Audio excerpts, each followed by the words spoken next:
Good morning, friends. It's Thursday of Holy Week, and we're going into Good Friday, where we remember the sacrificial death of Jesus on the cross, and then we move into Sunday, where we celebrate the resurrection of Jesus Christ. And I want to actually highlight something for you this morning that I think is self-evident, but I think we still need to be reminded, and that is that the resurrection is the blast-off point for the early church, for the early Christian movement, for the Christian movement, period. No resurrection, no really Christianity. It's just a bunch of philosophical statements by a guy who died on a cross. The resurrection is this blast, into the universe that what Jesus did worked and that God accepted it.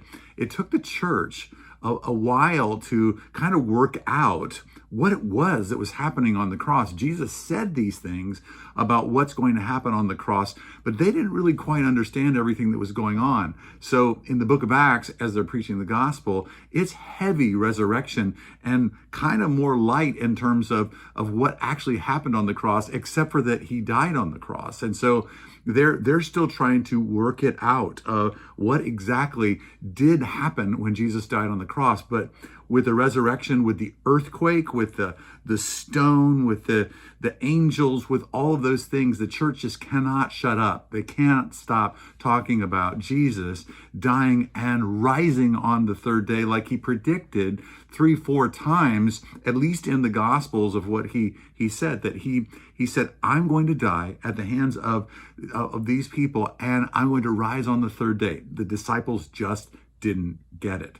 Peter actually gave him some pushback on that whole thing, but all of it meant that this is going to validate the work that I'm doing. The work that I'm doing in bringing the kingdom, the work that I'm doing on the cross, the work that I'm doing in terms of who I say that I am. And all of these things are validated with the resurrection. Why am I saying this?